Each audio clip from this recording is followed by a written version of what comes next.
Welcome to Blizzard Fire. We hope this video helps fire up your solution. You start by making sure the buds have power and are paired. This saves time and prevents drops. Once charged, open Bluetooth on your phone and connect to OnePlus Wireless Z2.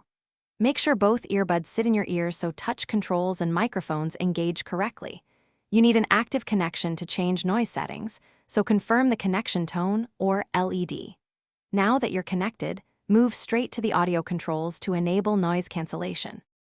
Once connected, open the paired device's Bluetooth settings or the OnePlus audio controls to find noise control. Tap noise control to cycle modes: active noise cancellation, transparency ambient, and off choose ANC to block external noise. Alternatively, use the earbud touch and hold gesture to switch modes quickly. You'll hear a voice prompt or tone.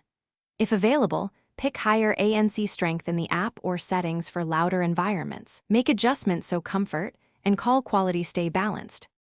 Finish by verifying ANC is active. You should notice significantly less background noise and a confirmation prompt. Test in a real noisy spot while playing audio and adjust ANC strength if your phone or app offers that option. Make sure calls still sound natural. If noise cancellation doesn't engage, update the earbuds firmware or reset them. Put buds in the case, hold the case button for about 10 seconds until LED flashes, then repair. That reset fixes most connectivity or ANC profile problems. Thanks for watching. If you found this helpful, don't forget to like and subscribe.